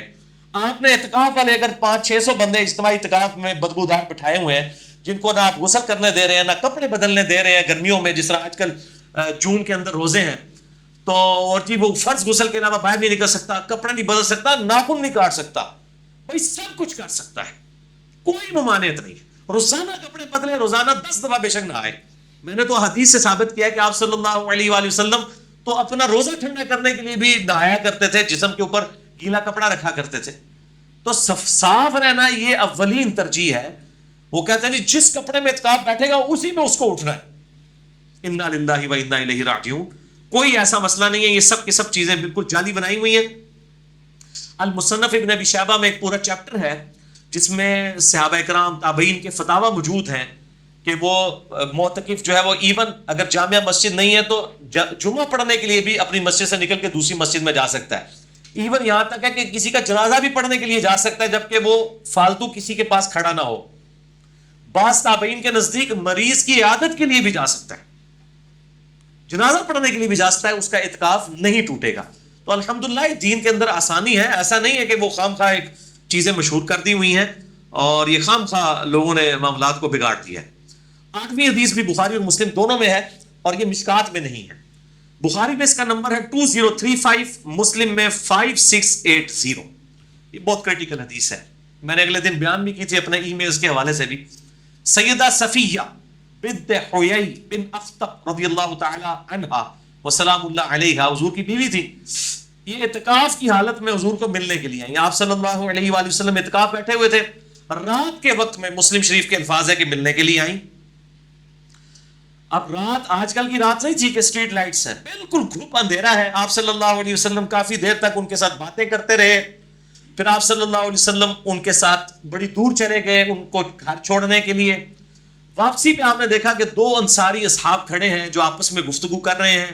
آپ صلی اللہ علیہ وآلہ وسلم نے ان کو اپنی طرف متوجہ کیا اور آپ صلی اللہ علیہ وسلم نے فرمایا کسی سوچ کی ضرورت نہیں ہے، یہ میری بیوی صفیہ تھی جو مجھ سے ملنے آئی تھی. آپ نے اپنی کلیریفیکیشن دی. یہاں پہ کہتے ہیں کہ حکمران کلیریفیکیشن نہیں دے سکتا عوام کو، مولوی اپنے فالوورز کو نہیں کلیریفیکیشن دے سکتا. حضرت صاحب نے فرما دیا، بس جو کچھ کر دیا. حضرت صاحب تو انہیں تو ہی نہیں سکتے. نبی علیہ السلام اپنی کلیریفیکیشن اصحاب کو دے رہے ہیں اور کہہ رہے ہیں کہ کسی کو سوچنے کی ضرورت نہیں ہے، میری بیوی صفیہ تھی جس کو میں چھوڑنے کے لیے گھر تک گیا تھا. تو صحابہ کرام نے کہا سبحان اللہ یا رسول اللہ. یہ یعنی ایک کلمہ جو ہے وہ حیرانگی کا بولا جاتا تھا. اللہ پاک ہے، ہم آپ کے بارے میں کب ایسا گمان کر سکتے ہیں. تو آپ صلی اللہ علیہ وآلہ وسلم نے فرمایا بے شک شیطان خون کی طرح بدن میں دوڑتا ہے، مجھے خطرہ ہوا کہ تمہیں بدگمانی میں نہ ڈال دے. لیڈر کی یہ ذمہ داری ہے کہ اپنی طرف سے کلیریفیکیشن دے. میں نے بھی اپنی کلیریفیکیشن کے اوپر 4 لیکچر دیے ہیں، مثلا نمبر 124 ABCD. اس وقت کئی لوگ کہہ رہے تھے کیا ضرورت ہے، یہ سنت ہے اپنی کلیریفیکیشن دینا. پھر ہر نٹی کٹی کی نہیں دینی ہوتی، موٹی موٹی کلیریفیکیشن دے دی جائیں تو صورتحال بالکل کلیئر ہو جاتی ہے کہ کیا حق ہے اور کیا باطل ہے. نویں حدیث سنن ابن ماجہ میں ہے، مشکات میں 2107. نبی صلی اللہ علیہ وآلہ وسلم جب اعتکاف فرماتے تو توبہ کے ستون کے پیچھے آپ علیہ السلام کے لیے بستر بچھا دیا جاتا یا چارپائی لگا دی جاتی. یہ توبہ کا ستون آج بھی مسجد نبی میں موجود ہے جسے استوانۃ التوبہ کہتے ہیں. ایک صحابی نے اپنے آپ کو مسجد نبی کے ستون کے ساتھ باندھ لیا تھا پروٹیسٹ کرتے ہوئے کہ جب تک میری توبہ قبول نہیں ہوگی اللہ تعالیٰ وحی کے ذریعے نبی علیہ السلام کو نہیں بتائے گا. تو میں نے تو یہ یہاں پہ دھرنا دیا ہوا ہے اور پھر اللہ تعالیٰ کی طرف سے وحی نازل ہوئی. وہ آج بھی ستون التوبہ کے نام سے مشہور ہے. مسجد نبی کے کچھ ستون آپ کو علیحدہ سے جو سبز جالیاں نا ان کی طرف نظر آئیں گے. ایک تو سنہری جالیاں وہ قبلہ رخ کی طرف ہے، ایک لیفٹ کے اوپر جو ہے وہ اب قبلے کی طرف آپ کا چہرہ ہو تو محراب جو نبی صلی اللہ علیہ وسلم کا محراب ہوا کرتا تھا وہ اب تو انہوں نے بیچ میں لیا ہوا ہے. مسجد میں 4-5 صفحے آگے شفٹ ہو چکے ہیں بلکہ اس سے بھی زیادہ. لیفٹ سائڈ کے اوپر جو ہے گرین کلر کی جالیاں ہیں ان کے پاس آپ کو علیحدہ سے جو ہے وہ ستون عائشہ بھی نظر آ جائے گا، ستون التوبہ بھی نظر آ جائے گا، مختلف ستون. تو وہاں پر آپ صلی اللہ علیہ وسلم کے لیے بستر بچھایا جاتا یا چارپائی لگائی جاتی. اس سے یہ بھی بات پتہ چلی کہ مسجد میں اعتکاف والا چارپائی بھی لگا سکتے ہیں. بعض لوگ ہیں جن کو کمر کا ایشو ہوتا ہے. اب یہ اگر وہ بیچارے اپنی چارپائی اٹھا کے مسجد میں لے جائیں تو ہو سکتا ہے یہاں تو علماء اس کو بڑا معیوب سمجھے، شاید اس کو نکال ہی دیں کہ مسجد ہے کہ تو اتنے کے بیٹھ لا لے اپنا آ کے، ہو سکتا ہے. تو یہ سنت ہے، چارپائی بھی لگائی جا سکتی ہے مسجد کے اندر. لیکن یہ نہیں ہے 500-600 بندہ اعتکاف بیٹھا ہے اور سب چارپائیاں اٹھا کے آ جائیں، نمازی سے باہر ہو جائیں گے. یہ دیکھا جائے گا کہ مسجد کی اپنی صورتحال کیا ہے. تو ایسی مسجد کے اندر پھر اعتکاف میں بیٹھے اگر چارپائی والا جہاں پہ لوگ کم ہو تو چارپائی بھی لگائی جا سکتی. آخری اور 10ویں حدیث صحیح بخاری اور مسلم میں دونوں میں ہے، مشکات میں 2101. سیدنا عمر کہتے ہیں رضی اللہ تعالیٰ عنہ، میں نے عرض کیا اللہ کے محبوب صلی اللہ علیہ وآلہ وسلم، میں نے زمانے جاہلیت میں ایک جو ہے وہ نظر منت مانی تھی کہ میں مسجد الحرام میں ایک دن اور ایک رات کا اعتکاف کروں گا. تو آپ صلی اللہ علیہ وآلہ وسلم نے فرمایا اپنی نظر پوری کرو. اس سے یہ بات نہ چلی کہ جو آپ منت مانتے ہیں اعتکاف تو وہ پورا کرنا واجب ہے. دوسرا ایک دن کا اعتکاف بھی ہو سکتا ہے. یہ عموماً ہمارے نفلی اعتکاف ہوتے ہیں نا، 27ویں کو لوگ آ کے بیٹھ جاتے ہیں 3 دن کا اعتکاف، تو لوگ کہہ رہے ہوتے ہیں نہیں جی اعتکاف تو 10 دن نہیں ہوتا ہے. بھائی پورا مہینہ بھی اعتکاف ثابت ہے. جو میں نے شب قدر والی حدیث بیان کی تھی بخاری اور مسلم کے کانٹیکسٹ میں کہ آپ صلی اللہ علیہ وآلہ وسلم نے جو ہے وہ پہلے 10 دن اعتکاف کیا، پھر اگلے 10 دن کیا، پھر اگلے 10 دن، تو پورا مہینے کا اعتکاف کیا آپ صلی اللہ علیہ وآلہ وسلم نے. پھر وفات والے سال آپ نے 20 دن کا اعتکاف کیا. تو ایک دن کا اعتکاف بھی ہو سکتا ہے، وہ نفلی اعتکاف ہوگا. اور منت والا اعتکاف تو واجب ہے، وہ ضرور پورا کرنا ہے. باقی جو یہ سنت اعتکاف ہے، اگر کسی کو مجبوراً توڑنا پڑ جائے کسی مجبوری کی وجہ سے، تو پھر اس کی قضا دینے کی ضرورت نہیں. اگر کوئی قضا دینا چاہتا ہے تو بعض محدثین کے ہاں، ائمہ کے ہاں ملتا ہے کہ ایک دن ایک رات کا اعتکاف کر لے اور اس میں روزہ بھی رکھ لے تو اس کی قضا بھی ہو جائے گی. بہرحال نفلی جو عبادت ہے اس کی قضا کی ضرورت نہیں ہوتی. تو یہ الحمدللہ ود ان ٹائم ہی ہمارا یہ ٹاپک کور ہو گیا. اب چھوٹا سا ٹاپک ہے دوسرا، اور اگلے 2 ٹاپکس انشاءاللہ پھر اگلی دفعہ ہم انشاءاللہ ڈسکس کریں گے. لیکن اس کو ڈسکس کرنے سے پہلے ایک دفعہ درود شریف پڑھ لیجیے. اللهم صل على محمد وعلى ال محمد كما صليت على ابراهيم وعلى ال ابراهيم انك حميد مجيد. اللهم بارك على محمد وعلى ال محمد كما باركت على ابراهيم وعلى ال ابراهيم انك حميد مجيد. سب ٹاپک نمبر 8 وہ ہے صدقہ فطر، جسے ہم فطرانہ بھی کہتے ہیں اپنی لینگویج میں. اس سے متعلق صحیح فقہی احکام و مسائل. اس کانٹیکسٹ میں انشاءاللہ ہم کل 3 ہی احادیث کو کور کریں گے، اور پھر انشاءاللہ اگلی گفتگو اگلے ہفتے ہوگی. پہلی حدیث صحیح بخاری اور صحیح مسلم کی متفق علیہ حدیث ہے، مشکات میں 1815. سیدنا عبداللہ بن عمر رضی اللہ تعالی عنہما کا بیان ہے کہ نبی صلی اللہ علیہ وآلہ وسلم نے مسلمانوں کے ہر غلام اور ہر آزاد، ہر مرد اور ہر عورت، ہر چھوٹے اور ہر بڑے، ایون اگر اس دن بھی کوئی بچہ پیدا ہوا ہے تو اس کا بھی فطرانہ دینا ہوگا. نمبر 1 ہر غلام اور ہر آزاد، نمبر 2 ہر مرد و عورت، نمبر 3 ہر چھوٹے اور ہر بڑے کی طرف سے 1 سا کھجور یا 1 سا جو صدقہ فطر کے طور پر فرض فرمایا. اور یہ بھی فرمایا کہ عید کی روانگی سے پہلے ادا کر دیا جائے. عید کی نماز سے پہلے صدقہ فطر ادا کریں گے تو وہ صدقہ ہوگا، ادروائز پھر وہ بعد میں عام صدقہ ہوگا. جس طرح کہ عقیقہ جو ہے وہ 7ویں دن ہی ہو سکتا ہے، اس کے بعد وہ عام صدقہ ہوگا. صدقہ فطر بھی عید کی نماز سے پہلے ادا کریں گے تو وہ ادا ہوگا. سنن ابی داؤد میں حدیث ہے انٹرنیشنل کے مطابق 1609 کہ جو شخص عید کی نماز کے بعد صدقہ فطر دے گا وہ پھر عام صدقہ ہوگا، وہ ایکسٹرا آرڈنری ثواب پھر اس کو نہیں ملے گا. اور صحیح بخاری میں حدیث ہے 151 انٹرنیشنل کے مطابق کہ ابن عمر رضی اللہ تعالیٰ عنہ چاند رات سے 1 یا 2 دن پہلے بھی صدقہ فطر ادا کر دیتے تھے. یعنی عید سے 1-2 دن پہلے بھی، اگر جلد سے جلد بھی دینا ہے تو عید سے 1-2 دن پہلے دیں. بعض لوگ رمضان شروع ہوتے ہی دے دیتے ہیں، یہ بالکل غلط ہے، خلاف سنت ہے. بالکل آخری دنوں میں عید کا چاند نظر آنے سے 1-2 دن پہلے صدقہ فطر دیا جائے. اور بہتر یہ ہے کہ عید کے لیے جاتے وقت دیا جائے. اور ضروری نہیں کہ آپ نے مسجد میں دینا ہے، کسی بھی غریب کو دے سکتے ہیں، کسی بھی مسکین کو دے سکتے ہیں. اس میں کوئی قید نہیں ہے کہ آپ نے مسجد والوں کو دینا. مسجد والوں کے پاس الحمدللہ اللہ کا دیا ہوا بہت کچھ ہے، اور وہ ان کی گاڑیوں کا پیٹرول اور ان کے جو باڈی گارڈ ہیں ان کے 2-2 کلو کے ایک وقت کے گوشت کے اوپر خرچ ہونا ہے، کسی غریب پہ نہیں ہونا.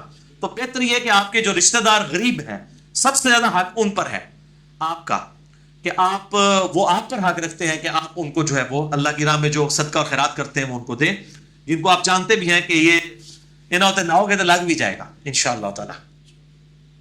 تو یہ اس میں ابن عمر کہتے ہیں 1 سا کھجور اور 1 سا جو. یہ سا کیا ہے یہ میں انشاءاللہ بعد میں بریف کرتا ہوں. دوسری حدیث بھی بخاری اور مسلم دونوں میں، مشکات میں 1816. ابو سعید خدری رضی اللہ تعالیٰ عنہ کا بیان ہے کہ ہم نبی صلی اللہ علیہ وآلہ وسلم کے مبارک دور میں 1 سا اناج یا 1 سا جو یا 1 سا کھجور یا 1 سا پنیر یا ایک سا کشمش صدقہ فطر کے طور پر ادا کیا کرتے تھے. کشمش بھی ایک سا تیجرام آ رہا ہے بن رہا ہے. یہ سا کیا ہے؟ یہ ایک میجرمنٹ کا انسٹرومنٹ تھا جس کو آپ سمجھ لیں جس طرح آج کل ایک لیٹر کا ماپ ہوتا ہے نا, دودھ ناپ کے دیتے ہیں, وہ ایک خاص برتن ہوتا ہے, اس طرح ایک ٹوپا, ایک سمجھ لیں لکڑی کا بنا ہوا ایک برتن حجاز کے اندر, مکہ مدینہ میں, باقی جگہ پہ بھی استعمال ہوتا تھا, اسے سا کہتے تھے. صاد الف عین سا, ایک سا وہ پیمانہ تھا میجرمنٹ کا. ایک سا کے اندر 4 مد ہوا کرتے تھے.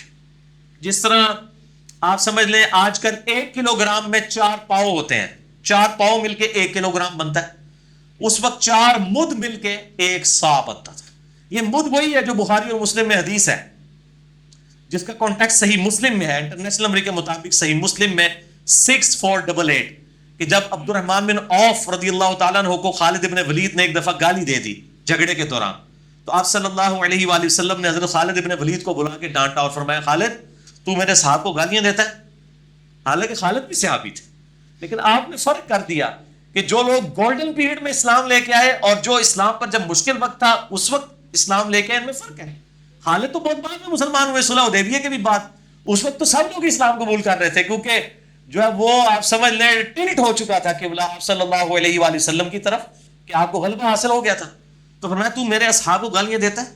آپ نے فرمایا اب تم میں سے اگر کوئی شخص احد پہاڑ کے برابر بھی سونا خیرات کر دے. یہ خالد ابن ولید کو کہا, صحیح مسلم 6488. یہ آپ یہ حدیث بیان کرتے ہیں میرے اصحاب کو گالی مت دو. یہ پوری حدیث اس طرح کہ میرے اصحاب کو گالی مت دو. اب تم میں سے یعنی خالد ابن ولید اور بعد کے لوگ جو مسلمان ہوئے ہیں یا فتح مکہ پہ معافیاں مانگ کے جو طلقاء جن کی جان بخشی کر کے ان کا اسلام قبول کیا گیا, ابو سفیان اور معاویہ رضی اللہ تعالی عنہم اجمعین, ان لوگوں نے اگر احد پہاڑ کے برابر سونا بھی خیرات کر دیا, اور میرے صحابی عبد الرحمن بن عوف جو سینئر, انہوں نے اگر 1 مد گندم بھی خیرات کی نا اللہ کے حضور, تم اس کو بھی نہیں بلکہ اس کے آدھ کو بھی نہیں پہنچ سکتے. اور مد سمجھ آیا ہے, ایک سا کے اندر 4 مد, اور مد کے آدھے کو بھی نہیں پہنچ سکتے بعد کے لوگ. یہ ہمیں حدیثیں سنا رہے ہوتے ہیں, یہ ہے ہی بیسیکلی ان اصحاب کے بارے میں جو بعد میں مسلمان ہوئے ہیں. ہم تو ظاہر ہے ہم تو کچھ بھی نہیں ہے نا, لیکن اصل میں پورا کانٹیکسٹ اس حدیث کا بتانا چاہیے. تو یہ وہ مد ہے. ایک سا میں 4 مد ہوئے, میم دال مد. آج کی ڈیٹ میں ایک سا جو ہے وہ 234 تولہ بنتا ہے. تولہ پوری دنیا کے اندر استعمال ہو رہا ہے. ایک تولہ جو ہے وہ 11.664 11.664 گرام کے برابر ہوتا ہے ایک تولہ. تو ایک تولے کو آپ ضرب دیں 234 کے ساتھ, ایک جو تولے کے 1 منٹ گرام بنے ہیں, یعنی 11.664 کو ضرب دیں 234 کے ساتھ. یہ ایک سا آج کی ڈیٹ میں یعنی 3 جون 2017 جو اب ہمارا پیمانہ چل رہا ہے, ایک سا جو ہے یہ 2730 گرام بنتا ہے. 2730 گرام, 2730 گرامز. یہ تقریباً آپ سمجھ لیں اس کو راؤنڈ آف کریں تو 3 کلو بن جاتا ہے. 3 کلو گرام یعنی 3000 پورا ہوتا تو یہ 3 کلو بن جاتا. تو آج کی ڈیٹ میں ایکزیکٹ اگر بات کریں گے تو ایک سا جو ہے وہ 2730 گرام ہے, اور اگر راؤنڈ آف کریں تو تقریباً 3 کلو گندم یا جو یا 3 کلو کھجور. اب کھجور ہی جو اچھی کھجور ہے وہ 200-250 روپے کلو ہے, تو 200 روپے کلو بھی لگائیں تو 600 بنتا ہے. اور گندم بھی جو آپ کھا رہے ہیں, یہ نہیں ہے کہ آپ جو ہے وہ, میں جس طرح میں تو دیسی گندم بھی استعمال کرتا ہوں, وہ تقریباً 55 روپے کلو ہمیں آٹا پڑتا ہے, لیکن عام مارکیٹ ریٹ 40 روپے کلو بھی ہے. تو جو آپ استعمال کر رہے ہیں اس کا, اور یہ بھی جو انگلینڈ کے اندر اور جو امریکہ کے اندر جو لوگ جو ہے وہاں پہ رہتے ہیں, وہ ادھر اپنے ماں باپ کو کہہ رہے ہوتے ساڑھی طرفوں دے دو جی, نہ بھائی, تو اڈی کیلکولیشن ہوتا ہے مطابق ہوئے گی. جو آپ کو وہاں پر ریٹ مل رہا ہے, جو آپ کا اناج کا ریٹ ہے ڈالرز کے اندر یا پاؤنڈز کے اندر, اس کے مطابق آپ کو دینا ہوگا. آپ کیلکولیٹ کریں کہ 3 کلو گرام اناج کا ریٹ جو ہے گندم کا یا جو کا جو ریٹ بنتا ہے یا کشمش کا, یہ جو بھی آپ دینا چاہیں, اس میں آپشن ہے, جو مرضی آپ دے سکتے ہیں. اگر کوئی امیر آدمی ہو کشمش دے دے, وہ تو ہزاروں میں بن جائے گا, تو وہ اس کے مطابق دے گا. اور یہ الحمدللہ ایک سا کے اوپر پوری امت نے اجماع کیا ہے. اب تھوڑی کڑوی باتیں آنے لگی. پوری امت نے اجماع کیا ہے کہ ایک سا جو اناج ہے یہ دیا جائے گا صدقہ فطر کے طور پر. الحمدللہ، چاہے وہ اناج گندم کی شکل میں ہو، چاہے وہ جو کی شکل کے اندر ہو، چاہے وہ آپ سمجھ لیں کھجور ہو، بلکہ بخاری مسلم میں منقع بھی آیا ہے، منقع ہو، کوئی اور چیز ہو، کشمش ہو، سب کے سب جو ہے وہ اس میں دیں گے. لیکن ہمارے جو احناف حنفی بھائی ہیں وہ کہتے ہیں جی آدھا سا بھی چل جائے گا اگر گندم ہوگی، اور وہ اس چیز کو جو ہے نا وہ پروپیگیٹ کرتے ہیں. اس لیے ان کی آپ کیلکولیشن دیکھیں نا، وہ انہوں نے پہلی تو بات ہے کہ وہ سا ہی غلط کیلکولیٹ کیا ہوا ہے. وہ آدھا کر کے بھی ان کا 2.5 کلو بن رہا ہوتا ہے، ان کا سا جو ہے وہ 5 کلو کا ہے. شکر ہے پھر بھی بیچ قریب آ ہی جاتے ہیں ربو ہی بچ کے. تو ایک سا کو انہوں نے آدھا کر دیا ہوا ہے. وہ کہتے ہیں نہیں جی ایک سا ہے کھجور کے لیے، جو کے لیے اور کشمش پنیر کے لیے، لیکن اگر گندم دیں گے پھر آپ آدھا سا بھی دے سکتے ہیں. اچھا، اب اہل حدیث جو ہے وہ ان کے اوپر چڑھائی کر رہے ہوتے ہیں، کہتے ہیں جی دیکھیں جی حنفیوں نے دین ہی بدل دیا ہے، اور وہ جعلی روایتیں ابو داؤد ترمذی کے اندر، واقعی وہ جھوٹی روایتیں ہیں کہ آپ صلی اللہ علیہ وآلہ وسلم نے فرمایا کہ گندم جو ہے وہ آدھا سا بھی دی جا سکتی ہے. وہ تو تمام محدثین کے ہاں جعلی روایت ہے، کوئی ایکسیپٹیبل نہیں ہے، اور بخاری مسلم سے وہ ٹکرا رہی ہے. جب واضح آ گیا کہ اناج بھی آپ نے ایک ساتھ دینا ہے، اور صدقہ فطر کے اوپر جو چیپٹر آتا ہے مشکات کے اندر، یہ پہلی جلد کے اندر ہی آ جائے گا، مشکات کے اندر 1817 اس کا نمبر ہے. اور یہ حدیث کی پرائمری کتاب جو ہے وہ ابو داؤد اور نسائی ہے، اور ابو داؤد میں اس کا نمبر ہے 1622، نسائی میں ہے 2512 اور 2510. اور اس میں امام نسائی نے خود لکھ دیا ہے کہ جو حسن بصری بیان کر رہے ہیں ابن عباس سے، تو حسن بصری کی ابن عباس سے جو ہے وہ سما ثابت نہیں ہے حسن کی. اب یہ حسن بصری ہوں گے، جب حدیث کی ٹرم میں حسن مراد دیا جاتا ہے جو حسن بصری کوئی، تو یہ وہ بیان کر رہے ہیں یہ منقطع روایت ہے. اس میں یہ الفاظ موجود ہیں کہ نصف سا گندم بھی دی جا سکتی ہے، اور کھجور ایک سا ہوگی، اور اسی طریقے سے جو بھی ایک سا ہوگی، لیکن جو گندم ہے وہ نصف سا. لیکن یہ روایت جو ہے وہ کمزور ہے اور منقطع روایت ہے. اس روایت کا سہارا لیتے ہیں. اب ظاہر ہے کہ جب وہ کسی کے پاس کچھ بھی نہیں ہے پھر وہ جعلی روایتوں کا بھی سہارا لینا شروع کر دیتے ہیں حنفی. تو بیسیکلی مسئلہ یہ نہیں ہے کہ یہ ضعیف روایتوں کا سہارا لے رہے ہیں، اصل مسئلہ گل وچ کوئی اور ہے. یہ جو امت کے اندر بدعت جاری ہوئی ہے نا سا کو نصف کرنے کی، یہ حضرت معاویہ ابن ابی سفیان رضی اللہ تعالیٰ عنہ کی جاری کردہ بدعت ہے. یہ ہے اصل وچ گل اور کوئی، وہ میں انشاءاللہ ٹروتھ ریویل کرنے لگا ہوں. اور پچھلے رمضان کی بات ہے، یہاں میں ایک اہل حدیث مسجد میں فجر کی نماز کے بعد وہ 10 دیتے تھے، ایک اہل حدیث عالم دین، تو وہ 10 دے کے جب فارغ ہوئے صدقہ فطر پہ دے رہے تھے، عید آنے والی تھی، تو وہ حنفیوں کے پر گرج رہے تھے، جناب یہ دیکھیں یہ نصف سا کے قائل ہیں، احادیث کہتی ہیں کہ پورا ایک سا دینا ہے، اور یہ ہے وہ ہے. ان لوگوں نے دیکھیں دین کے اندر کس طرح کی بلاوٹ کر دی ہے. جب وہ 10 کر کے فارغ ہوئے میں نے ان سے سلام لیا، میں نے کہا حضرت صاحب یہ آپ جو حنفیوں کے اوپر گرجے ہیں، حنفیوں بیچاروں کا تو کوئی قصور نہیں ہے، ان تک تو دین ٹیمپرڈ فارم پہ پہنچا ہے، گل وچ کوئی اور ہے، اندر دی گل کوئی اور ہے. تو میں نے کہا کہ آپ کو پتہ ہے کہ یہ اس امت میں کس شخص نے اس سنت کو بدلا ہے اور یہ بدعت جاری کی ہے نصف سا گندم والی. تو ان کا چہرہ فک ہو گیا، کیونکہ جب میں بات کر رہا ہوں سننے والا اہل حدیث عالم ہو تو اس کو فوراً سگنل آنے شروع ہو جاتے ہیں کہ گل وچ کوئی اور ہے. تو وہ کہنے لگے کہ ہاں جی مجھے پتا ہے. میں نے کہا کون ہے بتائیں نا عوام کو، کیوں نہیں بتا رہے؟ آپ نے آدھا درس دیا ہے، کل اس طرح کریں دوبارہ درس دیں اور لوگوں کو بتائیں کہ اس سنت کو کس نے بدلا ہے.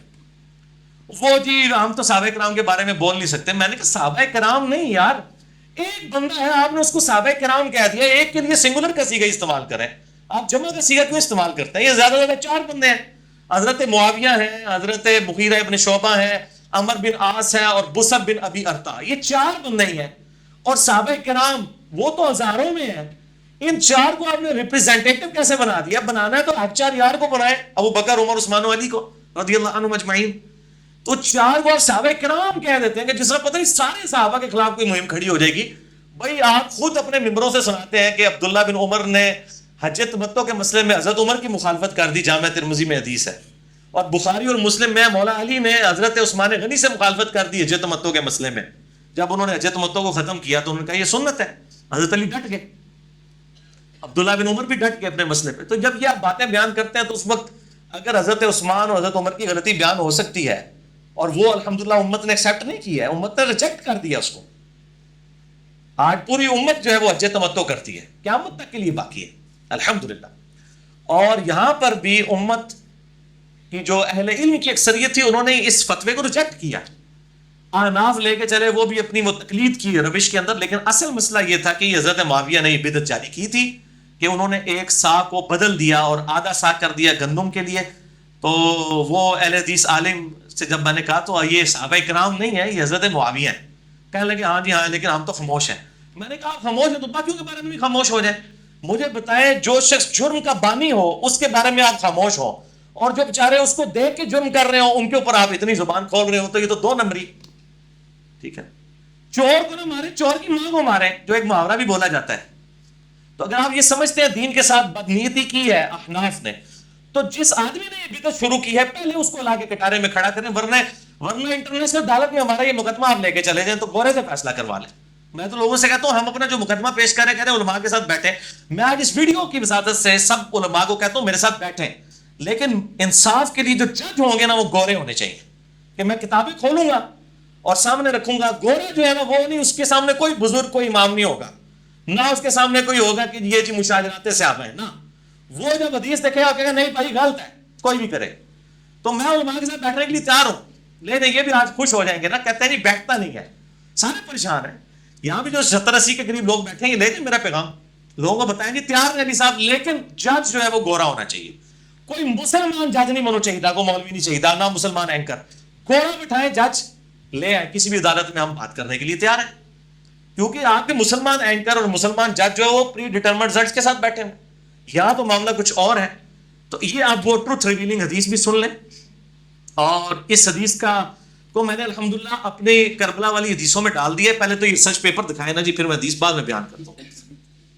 یہ میرے بھائیوں الحمدللہ رافضیت اور ناسبیت کے سر کے اوپر ایٹم بم ہے میرا یہ ریسرچ پیپر نمبر 5B اہل سنت پاک .com پہ، واقعہ کربلا کا حقیقی پس منظر 72 صحیح الاسناد حدیث کی روشنی میں اہل سنت کی مین سٹریم کی کتابوں سے، جس میں بخاری، مسلم، ابو داؤد، ترمذی، نسائی، ابن ماجہ اور باقی کتابیں ہیں۔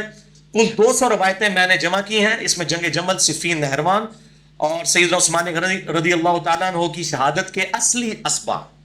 یہ جعلی پس منظر یا خیالی پس منظر نہیں ہے ناسبیوں کا یا رافضیوں کا، یہ حقیقی پس منظر ہے، اور الحمدللہ یہ کہتے ہیں عربی میں، یہ میں نے پہلے عربی میں لکھا، اس کے بعد اردو ترجمہ ہوا، پھر ہندی ہوا، پھر انگلش، یہ 4 زبانوں میں انٹرنیشنل پمفلٹ ہے اہل سنت پاک .com پہ، آپ تقریباً 25 MB کی فائل ہے، ڈاؤن لوڈ کر سکتے ہیں اردو میں، ہارڈ کاپیز بھی آپ کو لیکچر کے اینڈ پہ مل جائیں گی، ہزاروں کی تعداد میں ہم اسے پرنٹ کرتے ہیں الحمدللہ۔ اس ریسرچ پیپر پہ یہ صدقہ فطر کو بدلنے کی بدعت والا جو معاملہ تھا یہ کب شروع ہوا، اس ریسرچ پیپر پہ میں نے 29 نمبر کے اوپر اس حدیث کو لیا ہے، الحمدللہ ابو سعید خدری رضی اللہ تعالیٰ عنہ کے کانٹیکسٹ میں انہوں نے روایت کی ہے، بخاری میں اس کا نمبر ہے 1508 اور مسلم شریف میں پوری ڈیٹیل ہے، صحیح مسلم 2284 انٹرنیشنل نمبر ہے اس کا، کہ ابو سعید خدری رضی اللہ تعالیٰ عنہ کہتے ہیں کہ ہم نبی صلی اللہ علیہ وسلم کی مبارک زندگی میں رمضان کا فطرانہ ہر چھوٹے بڑے آزاد و غلام کی طرف سے 1 سا اناج، اشیاء خرد و نوش، 1 سا پنیر یا 1 سا جو یا 1 سا کھجور یا 1 سا منقع دیا کرتے تھے۔ یہ سنت جاری رہی، یہ الفاظ دیکھیں، سنت بدلی بعد میں، یہ سنت جاری رہی حتیٰ کہ جب حضرت معاویہ شام سے حج یا عمرہ کرنے کے لیے تشریف لائے، یہ حضرت معاویہ کے دور ملوکیت کا واقعہ، تو انہوں نے منبر پر لوگوں سے خطاب فرمایا اور کہا کہ میں سمجھتا ہوں کہ شام کی گندم کے 2 مت یعنی آدھا سا، سا یہ 1 سا کھجور کے برابر ہے، چنانچہ اندے نو کی چاہیے 2 اکھاں، اندے نو کی چاہیے 2 اکھاں، اندے کو 2 آنکھیں چاہیے نا، وہاں تے لائی لگ ہوندی ہے، چنانچہ لوگ وہی کرنا شروع ہو گئے، اس پر ابو سعید خدری رضی اللہ تعالیٰ عنہ نے فرمایا کہ میں تو ویسے ہی سنت کے مطابق جو فطرانہ ہے پورا سا ہی نکالا کروں گا جیسا کہ آج تک نکالتا آ رہا ہوں. ابو سعید خدری نے مخالفت کر دی. انہوں نے کہا نہ یہ سنت میں نہیں بدلنے دوں گا. بارہ لوگ تلائی لگنے لگ پہ اور حضرت معاویہ نے کہا میں سمجھتا ہوں. یہ ہمیں سناتے ہیں کہ جی صحابی کا بھی اجتہاد سنت کے مقابلے پہ قبول نہیں ہوگا, اور پریکٹیکلی کرتے بھی نہیں. اہل حدیث بھی پریکٹیکلی ایک سا ہی دیتے ہیں, وہ حضرت معاویہ کے اس فتوے کو مانتے نہیں ہیں. لیکن اس فتوے کی وجہ سے جو بگاڑ آیا اس بگاڑ کا رد کرتے ہوئے حنفیوں کا رد کرتے ہیں, لیکن جس بندے نے یہ کام ڈالا ہے اس بندے کا نام ہی نہیں لیتے. اصل تو مسئلہ وہ ہے جس نے یہ کام ڈالے, تو وہ دو نمبری کرتے ہیں. تو یہ وہ حضرت معاویہ کہہ رہے ہیں میں سمجھتا ہوں کہ شام کی گندم کے 2 مد ایک جو نصف سا ہے وہ 1 سا کھجور کے برابر ہے قیمت کے اعتبار سے, کیونکہ عرب میں کھجور بہت زیادہ تھی. تو انہوں نے کہا کہ وہاں کی اگر آپ لے لیں سمجھ لیں 1.5 کلو گندم تو یہاں کی 3 کلو کھجور کے برابر ہو جائے گا.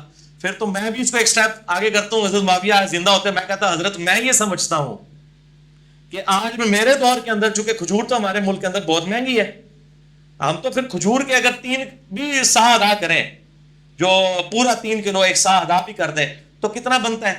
40 روپے کا بھی ریٹ لگا, 120 روپے یا مہنگی سے مہنگی بھی 50 روپے, 150 روپیہ بنتا ہے. 150 روپیہ بنتا ہے آج یہاں پہ گندم کا. اور کھجور کا کیا بن رہا ہے؟ اچھی جو سٹارٹ بھی کھجور ہو رہی 200 سے ہو رہی, وہ 600 بن رہا ہے. تو پھر ادھر بھی لوگ بدلنا شروع کرتے ہیں, بدل سکتے ہیں نا اس طریقے سے, وہ اپنی طرح سے پروپیگیٹ کر سکتے ہیں. اور اگر وہ نصف سا گندم لے لیں اور وہ حضرت معاویہ والی بات لے گئے تو 75 روپے دیں گے, تو دین کے ساتھ پھر یہ کچھ ہوگا. تو یہ میں یہ سمجھتا ہوں یہ رائے ہے, اور انہی چیزوں کو پھر اہل تشیع نے ہائی لائٹ کیا ہوا ہے. امین الحسینی صاحب نے اپنی کتاب کے اندر جو اہل سنت کے اوپر اعتراضات لگائے ہیں اس میں سے ایک یہ 1 سا والا بھی ہے. اور اہل سنت میں یہ اعتراض حنفیوں کے اوپر ہی لگے گا, باقی مکاتب فکر کے جو لوگ ہیں چاہے وہ شافعی ہوں, مالکی ہوں, حنبلی ہوں یا اہل حدیث ہوں, وہ تو نہیں یہ لیتے. لیکن 2 نمبری ان کے ہاں اس حوالے سے بھی ہے کہ انہوں نے بھی بندہ نہیں ہائی لائٹ کیا کہ کون سا ہے جس نے یہ سنت بدلی ہے. تو میں نے الحمدللہ یہ حق گوئی آج کر دی الحمدللہ. باقی جسے شوق ہے تو وہ خیالی پس منظر کی بجائے یہ حقیقی پس منظر جو ہے وہ پڑھ لے. ہاں جی, آج کی آخری حدیث تیسری حدیث ہے اور آخری حدیث ہے سنن ابی داؤد میں اور سنن ابن ماجہ میں مشکات میں 1818. سیدنا عبداللہ ابن عباس رضی اللہ تعالیٰ عنہ کا بیان ہے کہ رسول اللہ صلی اللہ علیہ وآلہ وسلم نے صدقہ فطر روزہ دار کے روزوں کو لغو فحش باتوں سے طہارت یعنی فضول باتیں اور بے حیائی کی باتیں اگر روزے کی عادت میں نکل گئیں ان سے پاک کرنے کے لیے اور مساکین کے لیے کھانے کے طور پر فرض کیا تھا. لیکن اس کو آپ نے عید سے 2 دن پہلے نکال دینا ہے. بہتر یہ ہے کہ عید والے دن نکالیں لیکن عید کی نماز سے پہلے. لیکن جو لوگ شروع میں دے دیتے ہیں وہ بالکل غلط ہے. تو صدقہ فطر کی افضل صورت یہی ہے کہ آپ اناج ہی دیں, یعنی وہی 3 کلو گندم ہو جائے یا 3 کلو کھجور ہو جائے یا 3 کلو جو ہو جائے. لیکن لا یکلف اللہ نفسا الا وسعها, اللہ تعالیٰ کسی جان پر اس سے بڑھ کر بوجھ نہیں ڈالتا. اس کے تحت رقم بھی دی جا سکتی ہے, اور یہ میرا ذاتی فتویٰ نہیں ہے. اہل حدیث حضرات اس معاملے میں بہت جو ہے وہ سختی کرتے ہیں, لیکن اہل حدیث میں بھی کئی علماء ہیں, شیخ زبیر علی زئی صاحب اور اس طریقے سے شیخ صلاح الدین یوسف صاحب اور باقی علماء جو قائل ہیں کہ صدقہ فطر رقم کی شکل میں بھی ادا کیا جا سکتا ہے. میں انشاءاللہ اس کی دلیل بھی آپ کو دے دیتا ہوں. المصنف ابن ابی شیبہ میں انٹرنیشنل نمبر کے مطابق 10,368 نمبر اثر ہے, 10,368, کہ عمر بن عبدالعزیز رحمہ اللہ تعالی امیر المومنین اسلام کے پہلے مجدد المتوفی 101 ہجری, انہوں نے اپنے جو گورنر تھے بصرہ کے ان کو خط لکھا کہ لوگوں سے صدقہ فطر جو ہے آدھا درم وصول کرو. درم اس وقت چاندی کا ایک سمجھ لیں سکہ ہوتا تھا, تو آدھا سکہ وصول کیا جائے. اس کی فیس ویلیو بھی وہی ہوتی تھی, انٹرنسک ویلیو بھی وہی ہوتی تھی. اب یہ کیا بحث ہے, مسئلہ نمبر 95 بھی میرا سن لیں, کرنسی نوٹ کی شرعی حیثیت کے اوپر میں نے ڈیٹیل کے ساتھ بیان کیا ہے. تو عمر بن عبدالعزیز جو ہے وہ پہلے مجدد بھی ہیں اسلام کے, اور میں سمجھتا ہوں یہ بھی ان کی تجدید ہے کہ انہوں نے یہ درم والا معاملہ یعنی رقم کی شکل میں صدقہ فطر لینے والا شروع کیا. اور المصنف ابن ابی شیبہ میں 10,370 10,317 نمبر اثر حسن بصری تابعی کا ہے, المتوفی 110 ہجری. وہ کہتے ہیں کہ اگر صدقہ فطر رقم اور نقدی کی شکل میں ادا کیا جائے تو اس میں کوئی حرج نہیں ہے. تو یہ دو تابعین کے فتاوی موجود ہیں. بعد میں عامر بن حنبل آئے, وہ ان فتووں کے معاملے میں وہ کہتے تھے نہیں میں سنت سے محبت کرتا ہوں. تو میں یہ سمجھتا ہوں کہ جس طرح زکوٰۃ کے معاملے میں بھی تو دیکھیں سونا توڑوا کے آپ نے اس میں سے سونا زکوٰۃ دینی ہوتی ہے, لیکن ہم وہ رقم کی شکل میں دے رہے ہوتے ہیں, رقم کی شکل میں دے رہے ہوتے ہیں. یہ تو نہیں ہوتا کہ وہ بیویوں کا زیور توڑوا کے اس میں سے نکال کے سونا دے رہے ہوتے ہیں, علیحدہ سے دے رہے ہوتے ہیں. تو اس طریقے سے اگر رقم کی شکل میں زکوٰۃ ادا ہو رہی ہے بالکل منوان, جبکہ دو تابعین سے حسن بصری سے اور عمر بن عبد العزیز رحمہم اللہ اجمعین ان سے یہ چیز ثابت ہے, تو صدقہ فطر 3 کلو گندم کے برابر ایکویلنٹ پیسے بھی دیے جا سکتے ہیں. یہ بہت کریٹیکل مسئلہ ہے. پاکستان میں آج کی ڈیٹ میں اگر گندم کے اعتبار سے دیکھا جائے تو 3 جون 2017 آج کے ریٹ کے اعتبار سے سرکاری ریٹ لگائیں گے تو 120 روپے 3 کلو کا ریٹ بن جائے گا. اور اگر جو آپ گندم عام دیسی استعمال کرتے ہیں 50 روپے کلو, یا جس طرح میں 55 روپے کلو والی استعمال کرتا ہوں, تو تقریباً آپ سمجھ لیں 150 یا 165 روپے بن جائیں گے. وہ آپ خود کیلکولیٹ کر لیں. اس طریقے سے جو انگلینڈ میں یا امریکہ میں لوگ سیٹلڈ ہیں وہ ضرور پاکستان میں نکالیں فطرانہ, لیکن ریٹ اوتھے دا رکھو, اتھے دا ریٹ لا کے نہیں, ریٹ اوتھے دا لاؤ جو صدقہ فطر. اور اس طریقے سے وہاں پہ جو لوگ رہ رہے ہیں وہ جو مساکین کو کھانا کھلانا ہے اگر اس کے ایکویلنٹ پیسے دینے ہیں تو اس کے اعتبار سے دیں, اور اس اعتبار سے مسکین کو کھانا کھلانا ہے تو اس میں آپ ریلیکسیشن ہو سکتی ہے. یہاں پہ مساکین کو کھلائیں, بہتر ہے وہاں پہ اگر کوئی مسکین ملتا ہے تو اس کو وہاں پہ کھلائیں, وہ زیادہ بہتر ہے. اللہ تعالیٰ سے دعا ہے جو حق بات میں نے کہی اللہ تعالیٰ ہمارے دلوں میں راسخ فرمائے. اگر جس بات میں میرے منہ سے کوئی غلط بات نکل گئی تو اللہ تعالیٰ ہمارے دلوں سے معاف کر دے. ہمیں کتاب و سنت کی تعلیمات پر عمل کر کے دوسرے بھائیوں تک پہنچانے کی توفیق عطا فرمائے. سبحانک اللہم و بحمدک اشہد ان لا الہ الا انت استغفرک و اتوب الیک وما علینا الا البلاغ المبین. جزاکم اللہ خیرا.